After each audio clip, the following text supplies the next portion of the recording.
Assalamualaikum students. Hope so you all are fine. Today we will start question number 2 of exercise 4a and the question is given that x is equal to 6. हमें x की value दे दी गई है 6 and y is equal to -4 और y की value है -4. Evaluate each of the following expressions.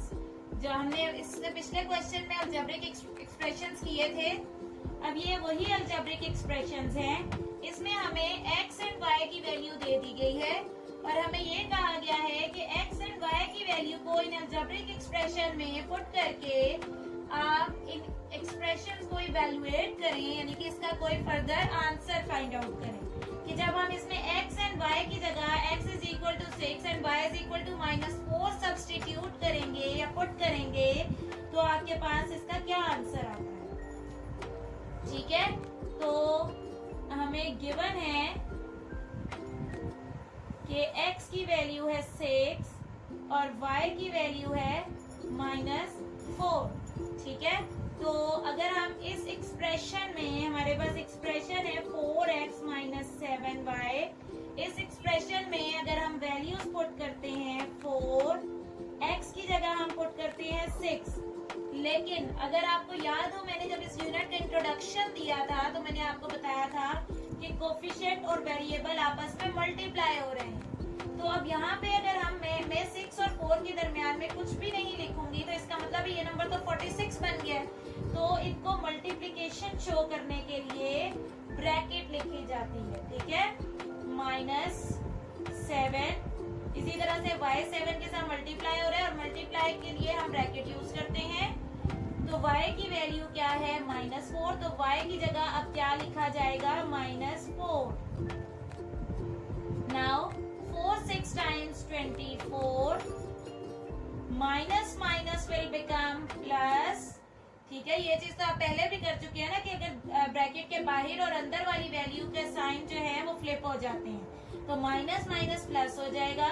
7 4 times 28. Now add 24 and 28.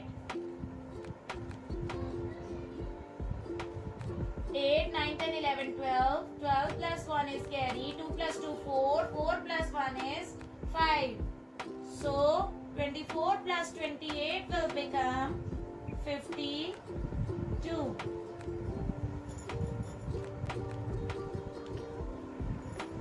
Next question is 5x divided by 3y plus y. अगर आप देखें ये फ्रैक्शन है, ठीक है, लेकिन यहाँ पे ये जो क्वेश्चन है ये हमारे पास फ्रैक्शन में नहीं है. जो फ्रैक्शन के नीचे, यानी कि एक वैल्यू फ्रैक्शन और दूसरी वैल्यू अगर आपकी होल हो, उसके नीचे कुछ ना हो तो उसके नीचे 1 होता है. ठीक है, यानी कि जब हम फर्दर क्वेश्चन सॉल्व करेंगे तो हम इसको 1, इसके नीचे 1 कंसीडर कर लेंगे. तो यहाँ पे अब हमें गिवन था कि x की वैल्यू जो है वो 6 है और y की वैल्यू -4 है. तो जहाँ पे भी x होगा वहाँ पे 6 लिखा जाएगा और जहाँ पे भी y होगा वहाँ पे -4 लिखा जाएगा, क्योंकि ये x और y की वैल्यूज है. सो 5x की जगह 5 और x आपस में मल्टीप्लाई हो रहे हैं ना, तो यहाँ पे मल्टीप्लाई के लिए हम ब्रैकेट यूज करेंगे. x की वैल्यू क्या है 6 डिवाइडेड बाय 3, y की वैल्यू क्या है -4 प्लस y की वैल्यू क्या है -4. यहाँ पे मैंने ब्रैकेट क्यों यूज की है, क्योंकि दो science eight a time exist नहीं करते. तो यहाँ पे अब हम देखेंगे, सॉरी, क्वेश्चन में यहाँ पर आपके पास है x. ठीक है, तो x की वैल्यू क्या है 6, तो यहाँ पे 6 पुट करेंगे.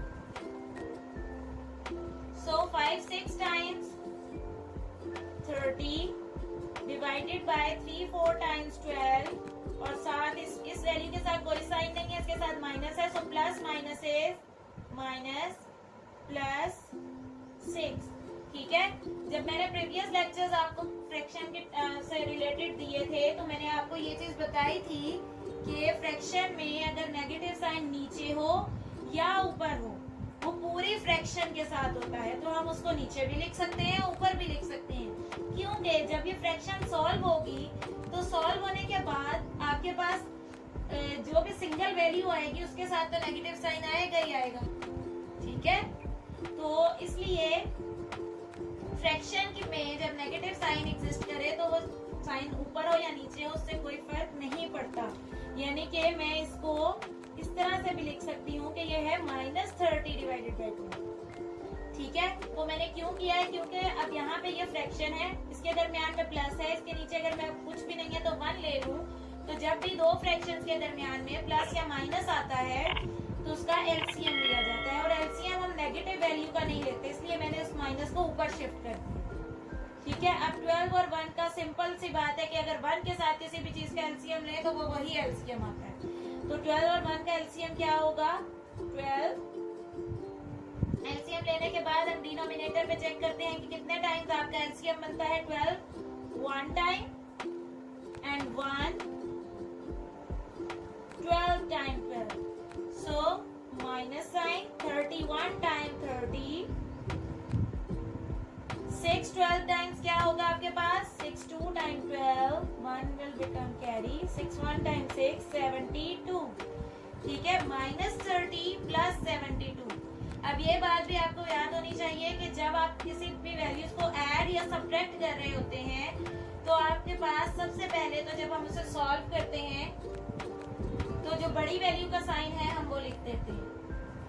ठीक है, उसके बाद हम देखते हैं प्लस माइनस इज माइनस, तो 72 में से 30 को माइनस कर दें, 72 में से 30 को माइनस कर दें, 2 में से 0 माइनस करेंगे तो 2 ही रहेगा, 7 में से 3 माइनस करेंगे तो ये हो जाएगा 4, सो इट विल बिकम 42, और डिनोमिनेटर में आपके पास क्या है 12।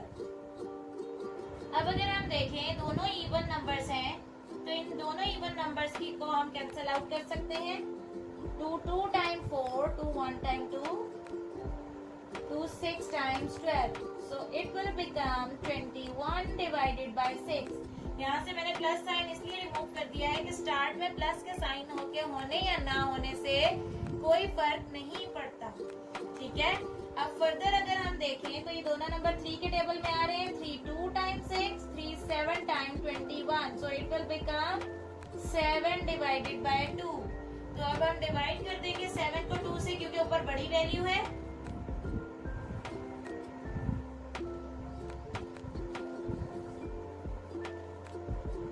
3 टाइम 6 माइनस करेंगे तो 1 आ जाएगा, तो ये क्या बन जाएगा आपके पास 3 whole 1 divided by 2।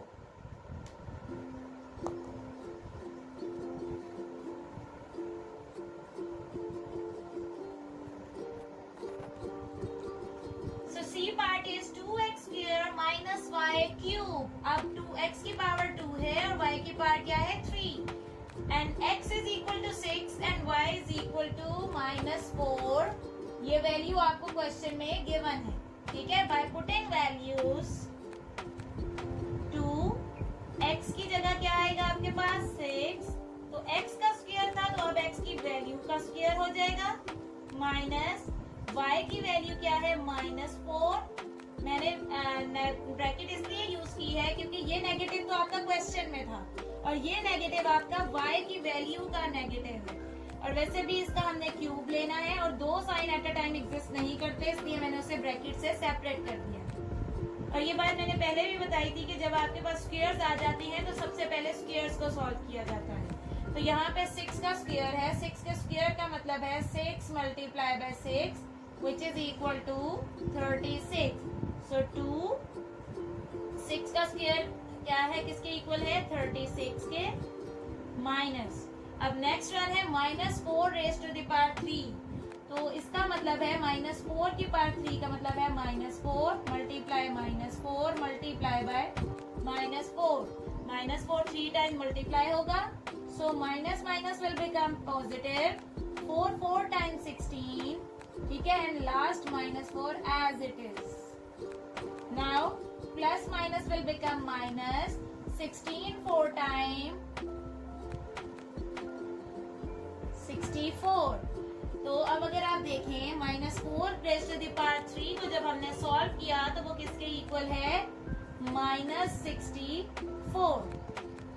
Now we will multiply 2 into 36, So 2 6 times 12, 1 will become carry. 2 3 times 6 and 1 72. 2 को 36 से मल्टीप्लाई करेंगे तो क्या आ जाएगा 72. Minus minus will become positive 64. Now add 72 and 64. It will become 130. So next one is 3x plus x divided by y minus y square, and the same values, x is equal to 6 and y is equal to minus 4. Now put these values in this expression. 3 x की जगह हम put कर देंगे 6 plus again 6 divided by y की value क्या है -4 minus y की value है -4. So -4 raised to the power 2 because y raised to the power 2. So 3 6 times 18. अब अगर आप देखें इस फ्रैक्शन के ऊपर इसके साथ भी साइन आ रहा है, ये साइन इस पूरे फ्रैक्शन के साथ था ना, तो इस y की वैल्यू के साथ भी -4 था. सो अब ये दोनों साइंस क्या हो जाएंगे, फ्लिप हो जाएंगे, क्योंकि एट अ टाइम दो साइन तो एग्जिस्ट नहीं करते. So plus minus will become minus 6 divided by 4 minus. अभी मैंने इन दो साइंस को क्यों फ्लिप नहीं किया, क्योंकि पहले हम स्क्वायर को सॉल्व करते हैं, उसके बाद साइन फ्लिप होते हैं. ठीक है. सो -4 raised to the power 2 means -4 multiplied by -4. So minus minus will become positive. 4 4 times 16. ठीक है, तो ये बन जाएगा plus 16. Now here 18 minus 6 divided by 4. Minus plus will become minus and it is 16. अगर अब आप देखें ये फ्रैक्शन है और ये दो वैल्यूज जो है ये होल नंबर्स है, तो इनको फ्रैक्शन बनाने के लिए इनके नीचे 1 ले लेंगे. तो 1 4 and 1, तो इसका एलसीएम 4 ही होगा क्योंकि 1 ही है. 1 की वजह से कोई एलसीएम पे चेंजिंग नहीं आती. सो 1 कितने टाइम 4 होगा, 1 4 time 4, 4 1 time 4 and again 1 4 time 4. Now we will multiply 18 and 4. 18 4 times 4 8 times 32. 4 1 time 4 and 3 7. So it will become 72 minus 6 1 time 6 minus 16 4 time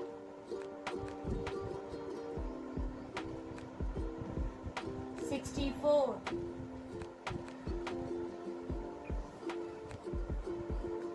यहाँ पे 3 वैल्यूज हैं जो ऐड या सब्ट्रैक्ट हो रही हैं, तो सबसे पहले हम फर्स्ट 2 वैल्यूज को सॉल्व करते हैं. Plus minus will become minus. Sign बड़ी वैल्यू का है प्लस, तो स्टार्ट में प्लस का साइन लिखने या ना लिखने से कोई फर्क नहीं पड़ता. 72 में से जब हम 6 माइनस करेंगे तो आपके पास क्या आ जाएगा 66. इन दो को सॉल्व किया. अभी ये -64 as it is divided by 4. 66 minus 64, 2 divided by 4. Now 2 1 time 2, 2 2 time 4, so it will become 1 divided by 2. अब अगर हम देखें इसके ऊपर छोटी वैल्यू यानी कि प्रॉपर फ्रैक्शन है, न्यूमरेटर जो है वो लेस है डिनोमिनेटर से, तो इस केस में हम जो है वो डिवीजन नहीं करेंगे. ठीक है. So answer will become 1 divided by 2. Thank you so much.